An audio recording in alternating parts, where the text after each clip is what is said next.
What Really Happened with your host, Mike Rivero. The history the government hopes you never learn. Here is your host, Michael Rivero. And aloha, America. Welcome back to our show here. And we've had a momentary tangle with cables. Too many wires here. And joining us is the lovely Lady Claire, as you can see on BAM User. And so, Lady Claire, go ahead and just tell us what you want to talk about. Well, there was an interesting vignette that someone who read Hillary Clinton's book, It Takes a Village, discovered. Somebody actually read that? Actually read it, yeah. And apparently the Clintons used slave labor in the Arkansas governor's home. And apparently that was standard operating procedure from 79 to 81 and 83 to 92. And she characterized, these were prisoners who were released on furlough, not compensated, mind you. Yeah. But she said that they seemed to be, how did she put it, emotionally immature. But I have to look at this and say, where is the moral maturity for accepting this slave labor in the 20th century, Mike? And I note that these were black prisoners. Yes. These were black prisoners. Yeah, okay. Absolutely. All right. And it doesn't make any sense to me. Well, it makes perfect sense from the point of view of the Clintons and, living over there in Arkansas. Mm-hmm. And our government has a long history of using prisoners as slave labor. Mm-hmm. It used to be internal to the government only. They would use prison labor to make federal office furniture. Yeah. When Janet Reno was Attorney General, she actually had a plaque in her office. Oh, I remember that. That proudly proclaimed all the furniture in this office is made by prison labor. Now, of course, it's all been privatized by the prison industrial complex. Right. But it's still slave labor, however that you call it. Mm-hmm. And I don't know. Is it cruel and unusual punishment, especially if the labor is actually dangerous? I don't know. I don't know either. I just found it very strange. At Blacklisted News, there was a very excellently written article, and it says, a London attacker's links to UK covert operations in Syria and Libya. And apparently the evidence suggests that one of the London attackers, Rashid Redouane, was part of a broad UK-backed covert strategy to oust Syria's Assad, following his similar role in Libya in 2011. Yeah, they were out there to get him after Gaddafi. And apparently the analysis is all from mainstream media sources, all in the public domain. And what this evidence suggests is that this attacker was definitely trained. He fought in the 2011 British NATO war against Gaddafi, as did Salman Abedi, the Manchester bomber, and joined a militia which went on to send jihadist fighters to Syria. In Libya, he is believed to have fought with the Liwa al-Umma unit. Now, Michael... This guy's a spook. This is absolutely unbelievable to me. Yes. And the British government didn't expect there to be blowback when all was said and done? I don't think this is blowback. I mean, everyone's saying it's blowback because you can't go on out and make war without them coming back. But when you look at all of these so-called terrorists and you find out they're covert operatives for the government itself, you have to wonder... are they not still covert operatives? I mean, if you talk to people like in the CIA, once you're in for life. You never really leave. Once CIA, always CIA. Like the Good Shepherd. Yeah. Yeah. Or once ONI, always ONI. Mm-hmm. You never really leave, and you're just there to be used for whatever your mission is. And occasionally, some of them get used and picked up as patsies. Yeah. Look at all the evidence that surfaced that Lee Harvey Oswald was actually working for the CIA during the time he was supposedly a defector to Russia. Yeah. And then, of course, when he came on back, he was allowed back into the U.S., given a passport, as if nothing had happened. This at the height of the Cold War and all the tensions coming out of the Cuban Missile Crisis and all that. And it was, oh, yeah, Lee, come on back in. Here's a passport. Here's money to travel. And by the way, we have a job for you down in Dallas. Right. And it boggles the mind. It just really boggles the mind. And one has to imagine that these attacks were allowed to happen even though MI5, MI6 knew about these guys. But they just fallen off the radar. Well, I think these attacks were allowed to happen to try and influence the UK election. Yeah. And given that the results defied expectations, there may have been an impact. Mm-hmm. And again, I don't think it's a case of MI5, MI6 allowing it to happen. We have to entertain the possibility they made it happen. Yeah. That they were false flag attacks to push the war agenda or to influence the election. Mm-hmm. And it did apparently influence the direction, but according to Theresa May's perspective, not in the way she might have wanted. No, definitely not in the way that she wanted. Yeah. And term limits on Congress. Yes. Okay, on Thursday we witnessed a perfect example of this. Senator McCain's incoherent question of James Comey got so much attention that social media, that USA Today did a whole story about it. Okay, do we have a shout-out? Yes, we have to do a shout-out to our on-air affiliates who are just now rejoining the network. Okay. Gee, you're getting good at this. And really, it was very confusing. His thought process doesn't seem to be there in terms of being logical anymore. Well, it isn't, and we actually touched on this earlier in the show because we had a caller yesterday that was saying, what the heck was McCain going on about? Yeah. And the story that is coming on out is that McCain apparently is not able to think spontaneously, and his staff had prepared a list of questions for him to ask Comey, but unfortunately by the time McCain got his turn, those questions had already been asked, and so he was forced to just wing it. And apparently, in winging it, it was clear he could not actually put together a logical argument. No. And so I think we need to put him in the same boxcar as Maxine Waters and Nancy Pelosi and Dianne Feinstein and some of these other, obviously, politicians dealing with issues of age and infirmity. Yeah, it shouldn't be. I'm sorry, it shouldn't be. Let's look on the bright side. Yeah. Obviously, the transition into dementia has been very smooth and dignified for these individuals. Yes. I'd also like to talk about Russia's move to provide food to Qatar. Stroke of soft power genius. Absolutely. And there are reasons why Russia is making itself available to Qatar as mediator, and they mostly have to do with positioning Moscow as supreme balancing force across the Eurasian subcontinent and probing for a gas OPEC between the two and Iran.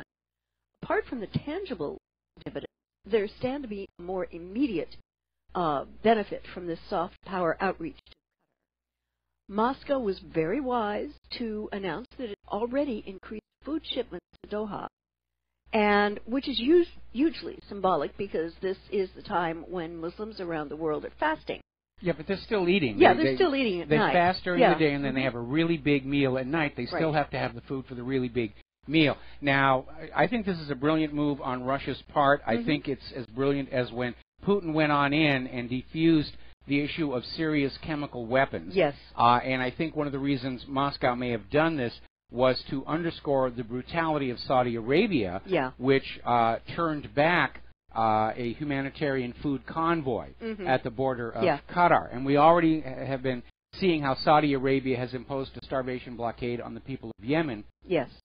So I can imagine that Russia is going to be airlifting food into Qatar, sort of a reverse of the Berlin airlift. And, of course, those airplanes are likely to be escorted by Russian fighters, which would make any kind of an attempt to interdict the humanitarian aid very dicey indeed. I know you touched on this earlier in the show, but I would like to talk about the fact that U.S.-backed forces are entering Raqqa as coalition drops white phosphorus bombs. Yes. Now, Mike, forgive me, but isn't this banned in residential areas? Doesn't this go completely? It absolutely is. It absolutely is. White phosphorus is a terrible chemical weapon. If it gets on you, it just burns and it'll burn right down to the bone. And you can't throw water on it. There's nothing that'll put it out. It is nasty. And under international law, the only legal use for white phosphorus is as a smoke generator, because it does produce huge amounts of this very thick white smoke that can be used to shield your retreat from a battle zone or to conceal an approaching force. Although if you see a big cloud of white smoke coming your way, it's a good bet there's something that goes bang behind it. But that's the only recognized legal use of white phosphorus. and it is certainly banned for use on residential areas because it sets fires. Yeah. It's an incendiary weapon, and Israel's been using it on Gaza. There's photographic evidence of it. And again, the U.S. is clearly in violation of international law with all of these wars, with the use of torture. And Ron Paul was saying, yeah, the U.S. has gone off international law. We've lost our moral high ground. Yeah, there is none. Mm-hmm. And also a related story, you may have touched on this. The U.S. aircraft shot down an Iranian-made drone that fired on coalition forces patrolling with partner forces in southern Syria. And this is the first time that pro-Syrian regime forces, which the U.S. says includes Iranian-backed Shia militias, have fired on U.S.-led coalition. Now, Mike, I have to wonder, I don't know what the odds are in Vegas, but my bet is that we are coming closer to the U.S. and Russia actually fighting each other in Syria. Well, I'm sure that Vladimir Putin does not want that to happen. Mm-hmm. Unfortunately, the ultimate goal of this rush to a world war from the U.S. point of view mm-hmm. is some kind of conflict against Russia and China, hopefully limited, but enough to remove the ruble and the yuan from the global economy as a threat to the U.S. Federal Reserve. Because ultimately, that's what this is all about. Yeah. They're risking the incineration of the surface of planet Earth mm-hmm. in an argument over whose brand of ink and paper we all use for money. This is scary, and I don't see this diffusing anytime soon because the U.S. will not allow it to be diffused. No, the U.S. wants the war. Look at who's doing all the invading and the drone striking. And it's very obvious to any impartial, objective observer who the aggressor is in this mm-hmm. this current war fever. And it's not Russia, and it's not Iran, and it's not China, and it's not North Korea. Nope. The U.S. and its allies. Yeah. This was an interesting story I read. After laying off thousands, Boeing CEO says offshoring work to China won't directly harm U.S. jobs. Well, because those U.S. jobs are already gone, you know. And you know, they're trying to cut down costs, which we understand. But this was said in public by their CEO, Dennis Muilenburg. Dennis, have you gone absolutely foaming, frothing at the mouth? Mad, sir. You know, talk to any of the people who've just been laid off, whose kids are maybe about to get into college and they're going to try to help. They don't have a job. And I can't imagine the hubris and stupidity of doing this. Now, what's happening is Boeing now has a Chinese partner, which is required in China to do business in China. There will be technology transfers, which is also required. The Chinese partner is state-owned Comac, which is leading China's efforts to become an aerospace giant, ultimately to compete with Boeing with parts for its aircraft.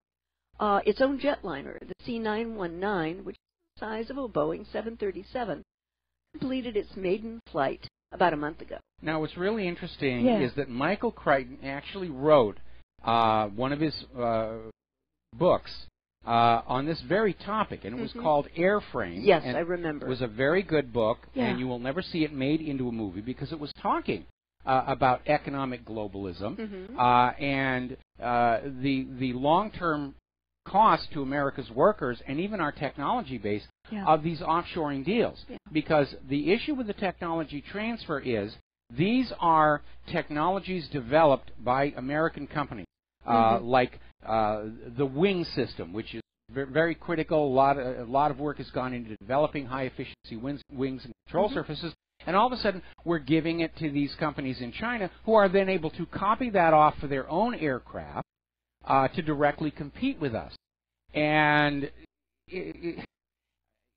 basically, that's the real value of the Boeing company, is that technology they've developed to manufacture these, and all of a sudden, it's being given to China. And we're seeing this disastrous continuation of this idea that the United States doesn't need to manufacture its own products anymore.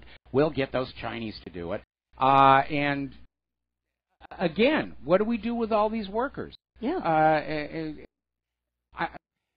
is such short-sightedness in our corporate culture. I hear you. I think too many of our CEOs, including this one from Boeing, are still worshiping at the altar of Adam Smith, who came on out there and said that if you are being personally greedy, that you are improving the system as a whole, which sounds alarmingly like that tenet of Scientology. Yes, even though you're harassing people and abusing them, in the long run you're making Earth a better place.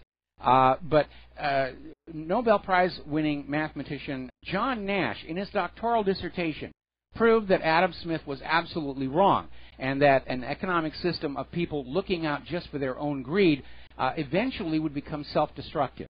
Yeah. And that's where we are right now. The wealth of any kind of a product isn't in the ownership of the intellectual property. It's in the jobs that it creates. Yeah. And the more jobs you create and the more you allow people to trade their labor for wages and salaries, the better the economy is going to become.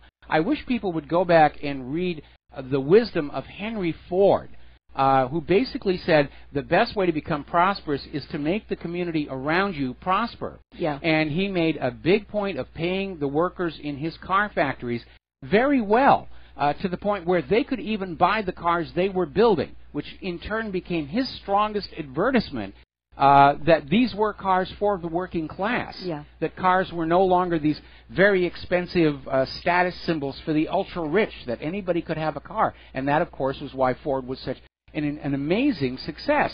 Mm-hmm. And if he hadn't done that, if he hadn't allowed his workers to earn decent wages and buy the cars, Ford would have just been another one of these car companies like the Huftmobile, who came and went. I hear you. Yeah. The next thing is a little strange, but this is from the Department of You Can't Make This Stuff Up. The Ukrainian army shelled its own water resources, water delivery disrupted for many Kiev local towns. Loyal towns. Kiev loyal towns. Yeah. Well, that's an oopsie right there. Yeah. And, the vast majority of citizens, said their spokesperson, who were affected by the water supply cuts, reside on temporary territory controlled by the Ukrainian government, said Denis Pushilin, the head of the DPR delegation to the reconciliation talks in Minsk.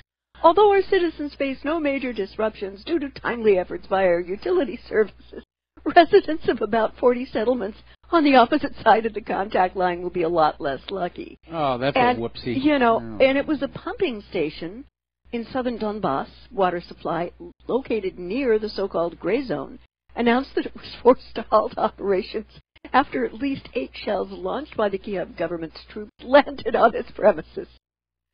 I mean, how in the who gave that order? And I have another thought. What's the thought? Well, we know there have been some earlier instances in that whole Ukrainian situation where apparently they're using electronic targeting systems, but apparently they are susceptible to being hacked. And the wrong target coordinates fed in. There was another case, I think it was almost a year ago, where the Ukrainian forces shelled some of their own tanks. Yeah. And that may be another repeat of that. On to a more serious subject. ISIS is ramping up attacks on civilians in Iraq, and 477 have been killed within a very short period of time. Well, we touched on this a little earlier. Yeah. The fact is that Islamic State in Iraq is collapsing and fragmenting, and what is left of it are basically forming into these roaming bands of vigilantes who are taking out their rage and frustration on the civilians. Again, it's another case of unintended or unforeseen consequences of U.S. foreign policy, because we know now that ISIS was encouraged to form by the U.S. government. Right. That certainly within Syria, ISIS was being supplied and supported by the U.S. government. And we don't know to what extent ISIS in Iraq was being supported and supplied. But the U.S. is trying to play this double game. They're going into Syria, they're going into Iraq, claiming to be opposing ISIS, and yet in both countries, the armed forces there are saying the U.S. is protecting ISIS. They're getting in the way, and they won't leave. We've got to take a break for commercials, and we'll be right back. Yeah, I'd like to follow up with this because this has... And aloha, America. Welcome back to the show, and we're still talking with the lovely Lady Claire about the violence against civilians in Iraq. Yeah. And there is something else that we have to address here. Kurdish nationals have said that they are going to set up a referendum to ask the Kurdish people if they want an independent Kurdistan. Yes. Which means taking bites out of Iraq, taking bites out of Syria. Apparently al-Assad and the current president of Iraq have not gotten the memo. Well, see, here again, this is going to be fun to watch. Yeah. Because, if the Kurds have an independence referendum, the U.S. is going to come on in and say, well, yes, the will of the people, the United Nations Universal Declaration of Human Rights, they have a right to vote and break off there. And, of course, everybody's going to say, well, what about Crimea? Yeah. And Crimea? Yeah. No, the two are completely separate. Russia stole Crimea. So it's going to be another case where the U.S. government is going to stand up there, exposed as completely hypocritical, and it's one thing that if the Kurds want to break off and be separate, and quite another when this is really being imposed from outside, which is what's going on. The grand plan for the Middle East is to break up all the big, strong nations into multiple little tiny weak nations that are going to be easy to push around, easy to bully by the United States and Israel, and most important to the fact, easy to exploit and plunder and loot. Yeah. And we may see some kind of regime change in Baghdad, but coming from within the Iraqi people. And they're not happy about their U.S. puppet rulers any more than the people in Libya or Yemen or Afghanistan. Yeah, but does anyone out there remember the fiery cleric Muqtada al-Sadr, the guy who ultimately told the U.S. that they had to get out of town in Iraq at precisely the date and time stated by the SOFA agreement, or else he was going to send his Mahdi army after every American serviceman in Iraq? Yeah, that guy, he did something rather remarkable. He's looking and sounding as though he wants to make a run for the presidency in the next election for president in Iraq. Oh, better start shipping those Diebold machines to Iraq right now. We can't let this guy get elected. Here's what he said regarding Macron's election for the French election this last May. And he is reaching out his hand, saying that he was looking forward to an interfaith and intercivilization dialogue with France under newly elected President Emmanuel Macron. The leader of the Satirist movement described Macron's position as a victory for moderate politicians in Europe. In a statement, he later said, despite the recent ascent of evil powers in Europe, we find the extremist ideology recessed with the victory of Macron in France. He also expressed hopes that the latest developments would lead to expelling all extremist figures from Europe. Now, Mike, does that sound like he's thinking about it? I mean, come on. No, actually, it's a very smart thing to do because, remember, Macron won. Was seen as a victory for the globalists, for the open border people. And so now Macron is now going to be constrained. If Muqtada al-Sadr reaches out to him, he very well can't say, get the heck out of here, or it makes him look like he's engaging in hypocrisy and double standards. So I think it was a very clever move on al-Sadr's part. I agree so. And of course, the U.S. is going to be very horrifically upset if al-Sadr actually managed to win the election, because there would be no guarantee that Iraq's oil would be U.S.-controlled and only sold for the U.S. dollar as it is now. Which is why we can guarantee the U.S. will make sure that Iraq election is as crooked as an oil rig's drilling bit. Yes, Muqtada al-Sadr, please, I hope you're wearing your Kevlar undies. Because they haven't been able to get him yet. Yeah, I know. Well, he's got a strong group around him that I'm sure protects him from all sorts of resources and people who want to do him. Okay. But I think, Mike, I would almost predict he's going to run.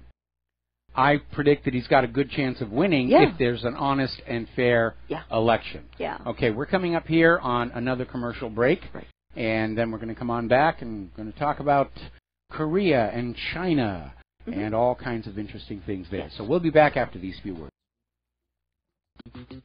Aloha, America. Welcome back to our show here, and let's sort of take a look at what's going on over in North Korea and China. And again, I want to reprise the story we talked about earlier, which is that North Korea fired off a series of rocket tests a few days ago. They were initially reported in the corporate media as more tests of long-range ICBMs.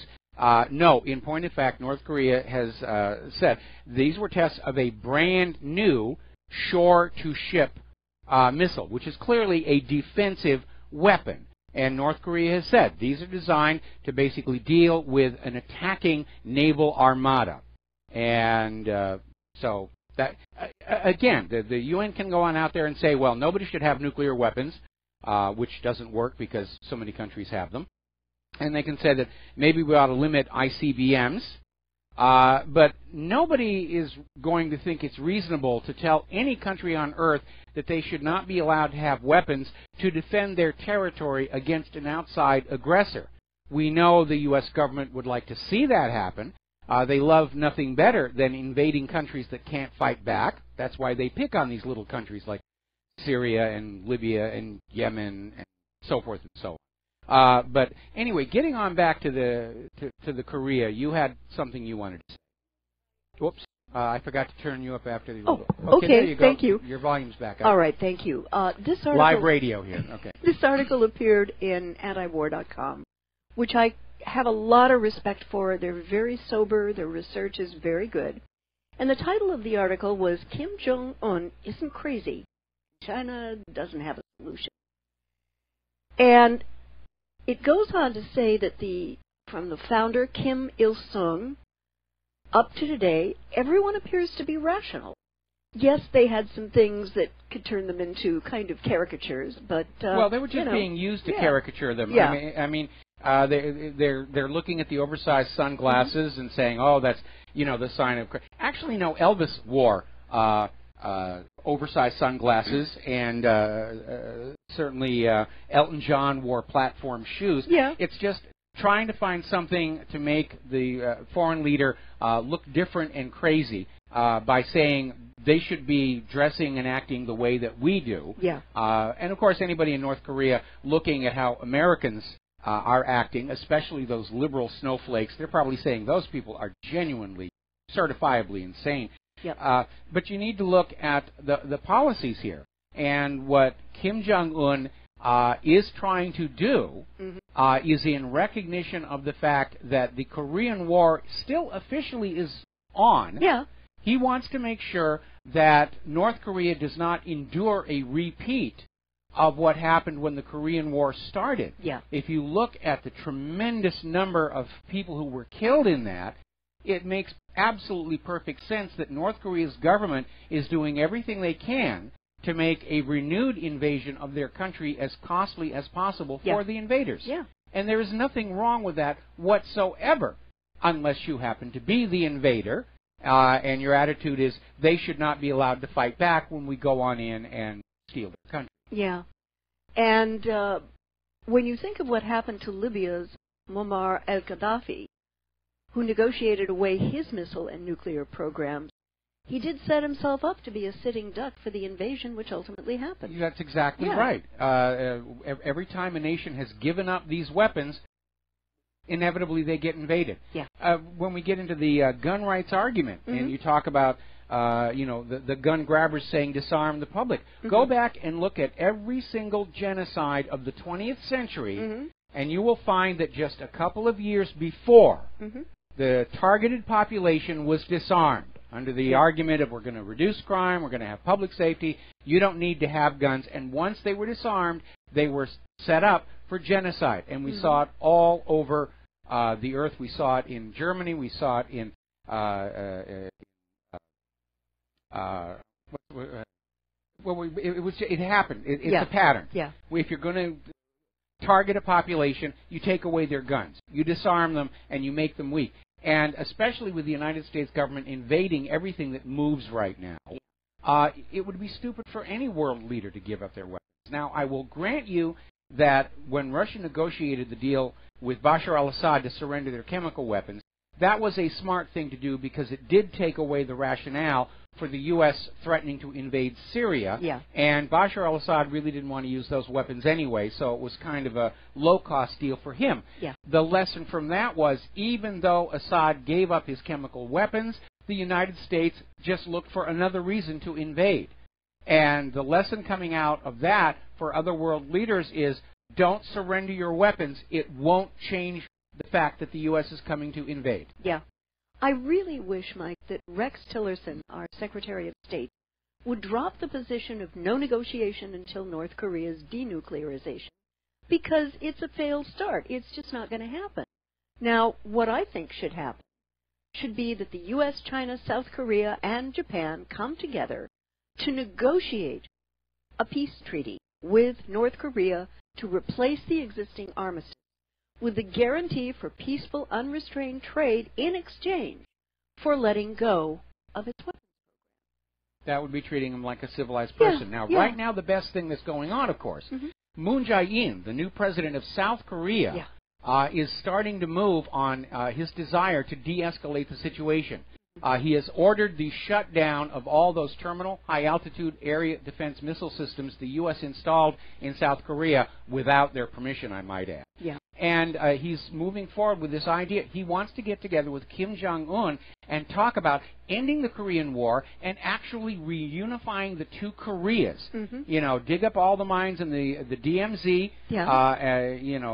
and basically build bridges across it because it's all covered with dioxin as well. Oh, boy. And just, let's go back to being a unified Korea. And then, there won't be this threat of invasion.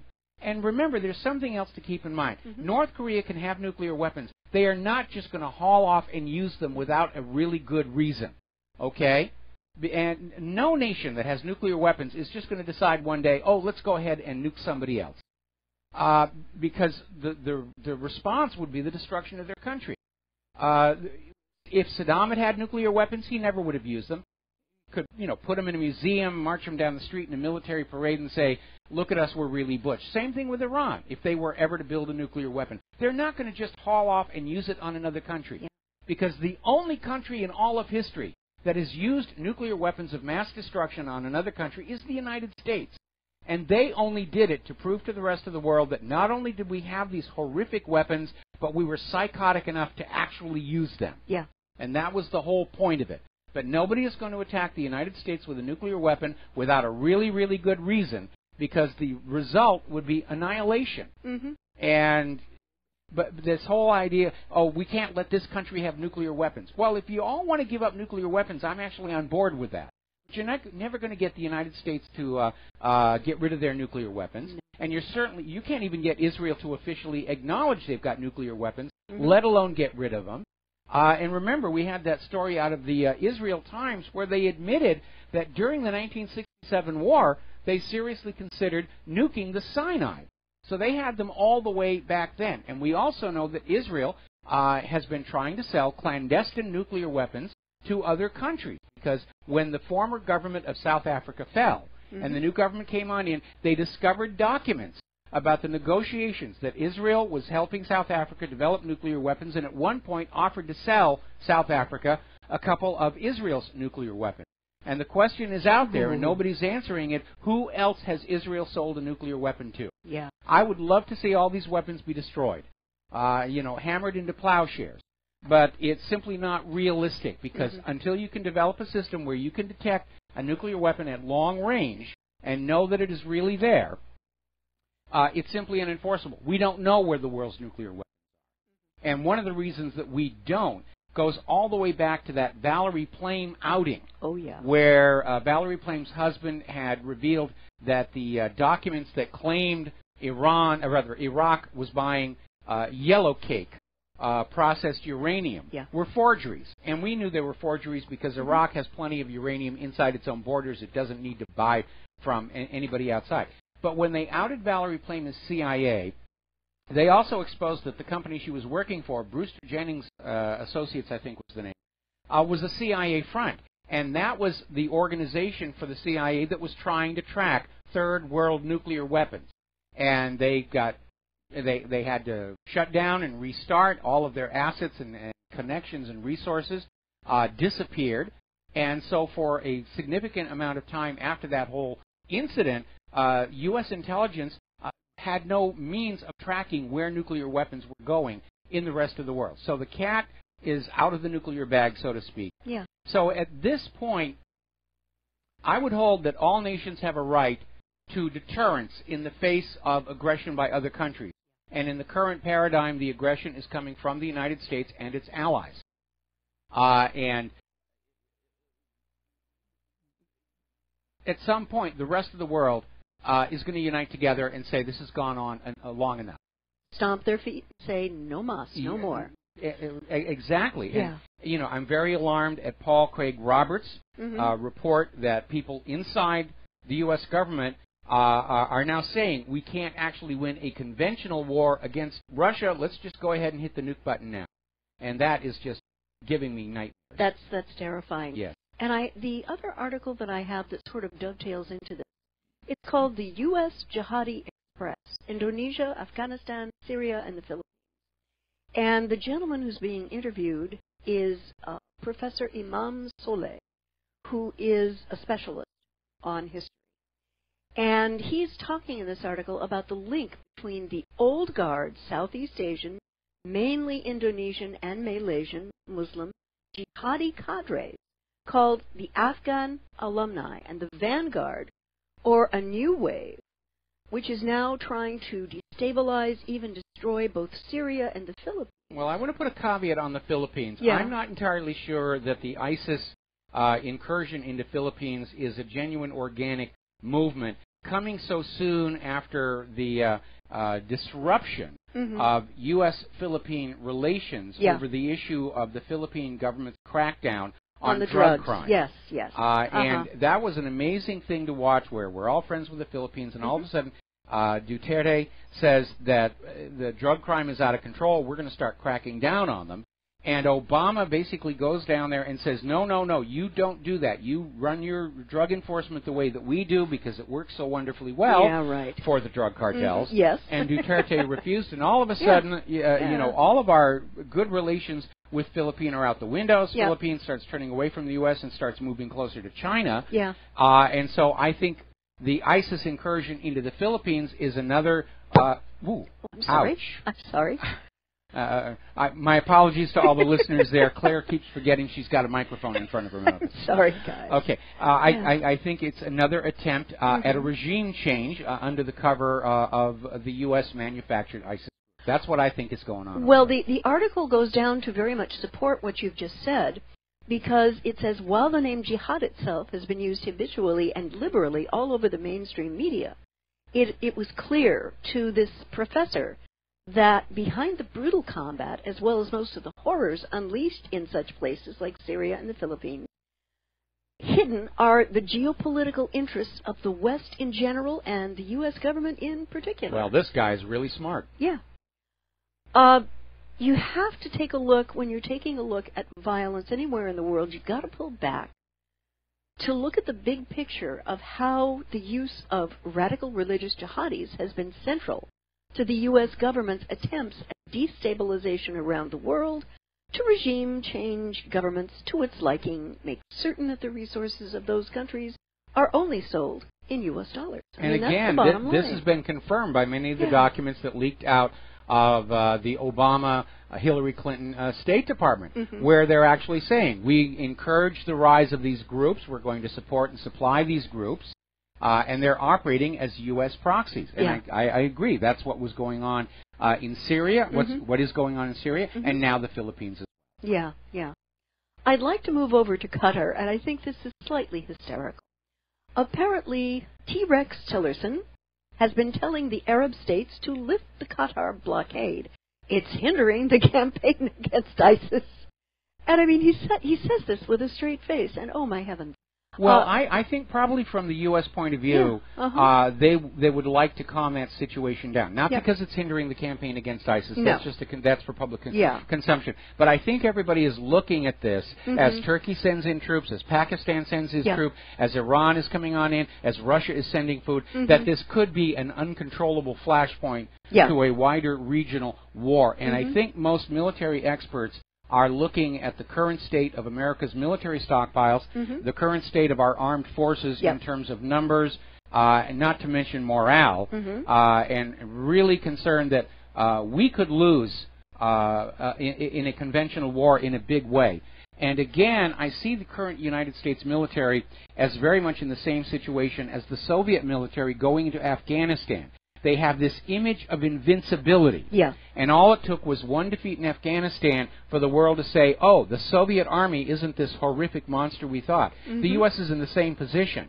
They're trying to pick their battles very carefully so they never lose one, because if there's a major defeat, if they lose a carrier, if they lose an entire army across a broad front war, the rest of the world is going to say the U.S. military isn't as terrible and unbeatable as we have thought. Yeah. And as happened with the Soviet Union, you'll start seeing areas break away from U.S. control, and it will all come crashing. Yeah. Now, I must say that I kind of applaud Tillerson's approach to attempting to resolve this issue. And yes, it's horrifically awkward because the U.S. government has alliances on both sides of the issue. Yes. And Qatar hosts 11,000, let me say this again, 11,000 American servicemen. Yes. Now, Mike, my concern about this, I don't know that Tillerson knows with whom he's dealing between the Royal House of Saud, the Saudi government, and the Saudi military. And just as in Asian cultures, the concept of face is critically important in the Middle East. And unless he and President Trump can figure a way to get the Saudis to back down without appearing to have lost face, I don't know. Well, again, the issue is this really all being motivated by the Saudis, or are the Saudis just being used as a proxy by the U.S. government against Qatar the way that they are against Yemen? Because, again, all of this stuff whipped up after Donald Trump's visit. Exactly. We've got to take a break for commercials. We'll be back with the last segment of our program after these few words. Aloha, America. Welcome back to our show. Last segment of our Pauhana Friday program. And Claire, take it away. Okay. As we were just discussing when we were off mic, if in fact the United States government is going to be using Saudi Arabia as a proxy, ultimately to attack Iran, and we think that may be where things are going. Then Tillerson's comments are just an attempt to de-link the U.S. from all this nonsense in the eyes of the public. Sort of, we didn't make this happen, Mike. That's sort of where that is. All those other people, they did it all on their own, and now that they're doing it, we have a right to go in and bomb the place. You know, when President Trump did the tweet about Qatar being the source of terror for the Middle East, like Saudi Arabia sort of isn't hello there. Complete I mean, disconnect. that's the funny thing here. I mean, Saudi Arabia is upset that Qatar is funding the same terrorists that Saudi Arabia is. Yeah. It's like, oh, those Qataris, they're cutting into our toif. It's a toif war. They're coming into our district. They're cutting into our protection racket, you know. Yeah, it's like the mafia out there. And if, in fact, Trump doesn't want this to happen, he really needs, I don't know what kind of green light the Saudi Arabian government and military and royalty thought they got to do this when he went to Saudi Arabia. But if he doesn't want this to happen, that's got to be undone. Well, there's one way to pull the rug out from all of this nonsense on Saudi Arabia. Okay. This weapons deal is not a done deal yet. In fact, there's already pressure building in the Senate for Congress to say, no, we're not going to let this thing go forward. Yeah. So I think a very telling indicator is going to be how hard Trump fights for this deal to move forward. Because if Trump just stands back and says, oh, well, then that would indicate that Trump does think this Qatar situation needs to be brought back under control. Yeah. But it is a very alarming how everybody seems to be piling into this one little tiny piece of land. Yeah. And it's got to be getting crowded there by now with all the people that are pouring in. And already it's disrupting air travel all over the region because the Qatar airport was a major hub for many airlines in the region. So they're all having to change their flight patterns. Yeah. And now, obviously, the 24 hours that Saudi Arabia gave Qatar has expired. Qatar has not capitulated to the 10 demands. Not at all. And so it could actually, Saudi Arabia could uncork on them this weekend, and we'll see what happens after that. And what I want to know is what happens to our 11,000 servicemen currently serving in Qatar. I find it interesting we haven't heard anything about them. Yeah. We're not hearing that Qatar is confining them to base or locking the gates. Yeah. We're not hearing that the U.S. is getting ready to evacuate them. Yeah. I would imagine that that if the U.S. is trying to act like this is nothing of their doing, that the 11,000 military will just stay where they are. But if the U.S. is behind it, they could order the 11,000 to march on the Capitol because they're very, very close to it. Yeah. They could go into Doha and take the Capitol buildings. Yep. All right, well, we're coming up here on the music and the end of our program. In fact, there it is. So have a really good weekend. Thank you for listening to our program. Please try and help chip in with RBN because we need to stay on the air and keep shouting the truth against all those not quite as rich as they were, but still rich corporate media outlets, which are still out. They're being paid to lie to you, and we're trying to get you the truth. Have a really good weekend, and we'll be back here Monday, which is also King Kamehameha Day here in Hawaii. So aloha, America.